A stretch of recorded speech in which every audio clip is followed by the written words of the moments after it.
Father's Day war between members of the British royal family belies a much wider feud with King Charles and Prince William at each other's throats. But Meghan Markle posted these bizarre new images, having seen this tribute from Princess Charlotte and the children to our future king, Prince William. They posted happy birthday and Father's Day to the best papa in the world. We love you very much. C, G, C and L. Meghan, Harry and their children are coming back to the United Kingdom in a matter of weeks. Haven't you suffered enough? Well, yes, to be honest. So where's this come from? Why do we only find out now? And then / why am I supposed to care? Yeah. Well, I'm thinking that this has more to do because, of course, the storyline is Harry is desperate for the kids to spend time in the UK and to see his father, King Charles. Jane, there is. Prince Harry is due in the UK as early as next month. He's here to promote an upcoming Invictus Games event in Birmingham next year, and he could be bringing along Meghan and little Archie and Lilibet. Now, King Charles hasn't seen the grandkids in about 4 years. Some royal commentators say this is a good chance of reconciliation. Yeah, morning guys. Well, it's a bit of a surprise because this has been a long and drawn-out saga for Prince Harry. You know, he's taken the British government to court and he lost that court battle. Then he went to the Court of Appeal, lost that as well over his security, saying that he couldn't bring his family back over to the UK because he didn't feel it was very safe. And then he took his case to the Home Secretary and said, you know, I want a review over this. So it would seem, even though we don't know the result of that review, that he has got his wish because we now understand that Harry is going to be bringing Meghan and the children, Archie and Lilibet, over to the UK in July. Very lovely personal message from Catherine and the children. But of course, Meghan saw that and immediately thought, I can do much better with my creepy version. My photoshopped image, which is going to show Harry looking really cool and laid back. And I know I'm going to pitch my new business as part of this too. As she wrote, they're so lucky to have you.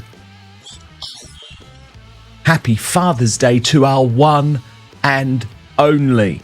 At the same time, there was a sort of underlying message of his coming home, as in the family is coming home, given Archie was wearing an England football jersey.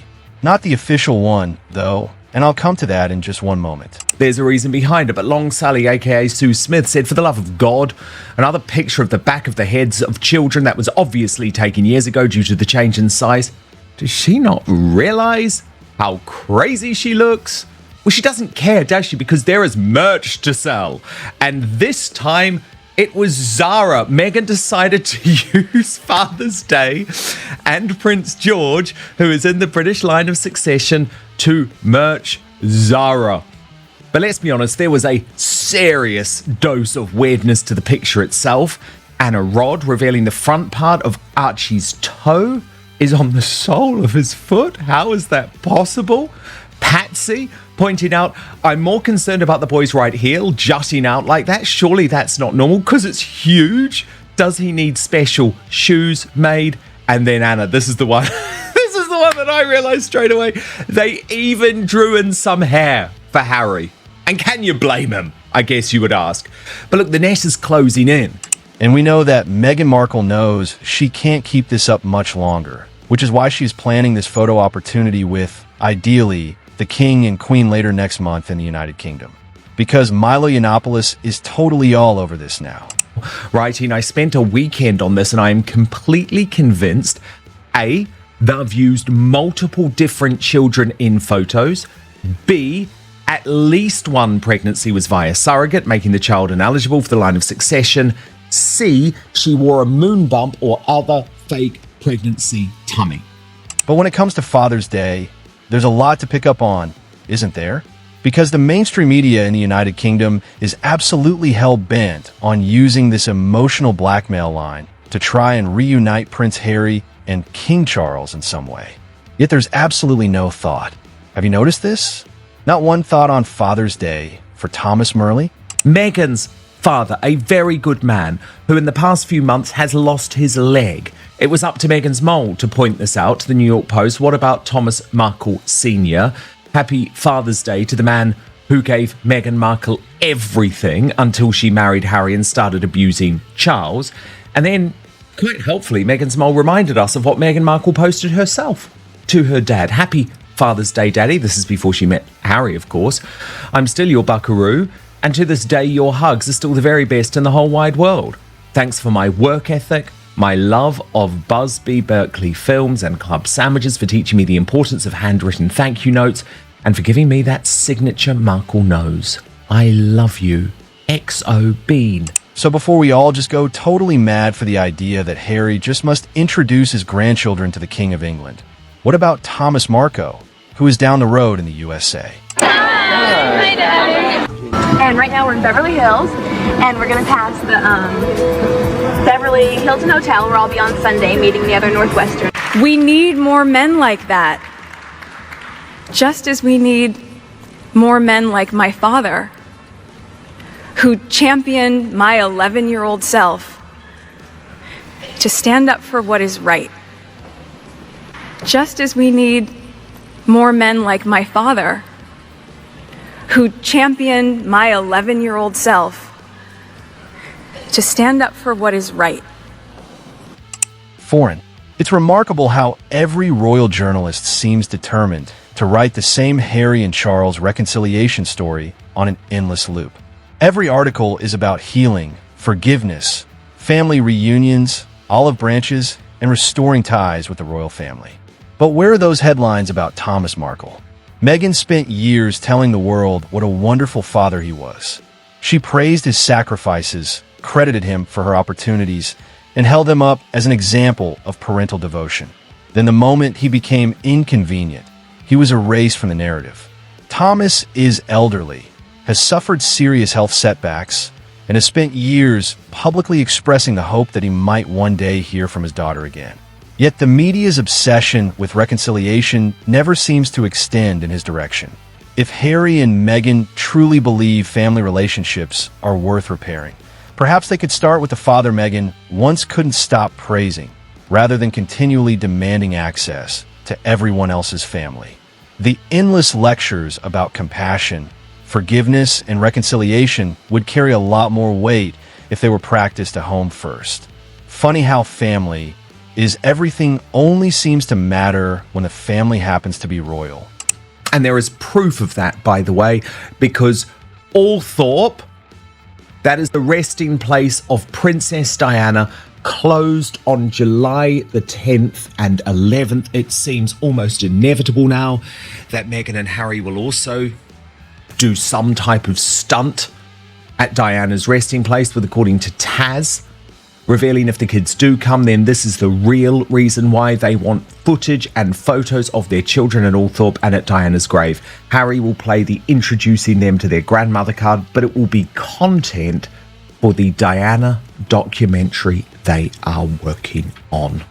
She waited until Catherine had posted her tribute to William on what was also his birthday, of course, and at the same time thought, oh, I know it's a formal photo of William, so I'm going to do something really informal to try and make him look stupid in some way.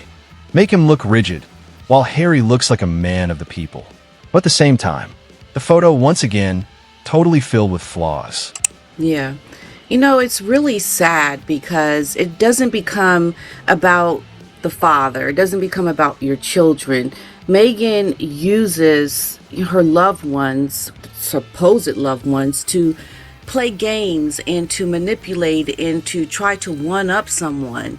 And she doesn't have these authentic things about her that would make her somewhat likable, but she uses it to really take a dig at her supposed enemies. And it's almost like, why can't you just be someone that is about the right thing? Why does everything you do have to be a manipulation? It has to be a strategy, some kind of false telling of, you know, whatever it is that you're thinking in your head to one up somebody. It just becomes sad at this point that you don't have your children, or you're not using your children in a way that is in a loving way. You're using them to manipulate and to do really devious things that are just not necessary. It just shows what a not nice person Meghan really truly is at the heart of it. It's sickening. It's disgusting. I just couldn't imagine using my children like this. I don't understand this woman. She's got some very devious and deceptive ways about her that should be very concerning, especially when you involve your children into that whole deception. It's wrong. And it's so sad that we don't trust Harry not to use his mother's resting place now for terrible PR stunts. But you can understand that is very much how William and Catherine feel.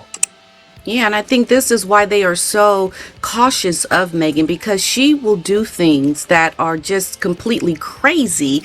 And I mean, imagine going to use the gravesite of, your mother-in-law to make money, to have your children be there for some photo op to sell what it is that you're doing. I mean, William, I'm sure, is beside himself. I mean, how do you navigate this on a public stage if you're someone like William, trying to do the right thing, but then you have this family member along with your brother who are doing everything they can to just take a dig and to do things that you don't like, that you don't approve of. But yet he has to still publicly go out there and do his work and navigate all of this behind the scenes. I can imagine it is a lot for him to deal with. Unnecessary and completely just off the charts crazy. Dan, I feel for William and Catherine and all that they have to go through. Things have broken down within the British royal family because it's like there's civil war upon civil war. Tom Sykes has described it over the weekend as chaos in the King's Court. My former newspaper, The Sun, when I was there, we came up with the legendary front page Megxit to accompany my scoop about Harry and Meghan quitting. But they have now, P. Dinah, come up with a reversal front page, Meg's in. And that is because of the fact that Charles is going to be offering Harry and Meghan this use of a palace during their return this summer. And so it was left to Charlotte Griffiths in the Mail on Sunday over the weekend. Now, Charlotte Griffiths is an interesting one given her relationship with Prince Harry that emerged recently. To reveal that William and Charles are not in a good place, with royal insiders telling her that the King's olive branch to Harry has led to froid with William and Kate, and William had this very extreme reaction to chat about his brother. So let me take you through this, P. Dinah. Charlotte Griffiths reports the prospect of Charles reconciling with his younger son may have had the unfortunate side effect of souring his relationship with his elder, I can reveal. Royal insiders this weekend claimed that the King's willingness to extend an olive branch to Harry has led to an increase in long simmering tensions with William, who is in no mood to forgive his brother. The King's relationship with William is not in a good place. One well-connected source told me. They're at a very low ebb. Rumors of tension between the King and William have been fueled by what some insiders claimed was a feud during Trooping the Colour last weekend. The MOS understands that just a few hours before the event marking the King's official birthday, William learned that Meghan would be coming to the UK with Harry. The Prince of Wales is said to believe his father is making a misjudgment in making efforts to rebuild a relationship with Harry, sources say. In contrast, William shows no signs of wanting to forgive his brother for the damaging claims he made in his memoir, Spare. In a bombshell Oprah Winfrey interview in which he accused an unnamed royal of racism, William has allegedly barred any mention of his brother in his presence, with insiders saying he remains unwilling to even contemplate a reconciliation. The siblings are not, I believe, to have not spoken to each other since the late Queen's funeral in 2022. But this is where things get very interesting. Some sources say that Princess Catherine, who usually maintains a flawless smile at high-profile events, appeared visibly tense during last Saturday's pageantry. Reports noted that her usual warmth and composure faltered, and she seemed reluctant to smile and wave for the cameras from her horse-drawn carriage. At the time, and certainly this is what I believe it was about, this was put down to her having to face a barrage of cheers from anti-monarchy protesters. But sources claim that was not the full story.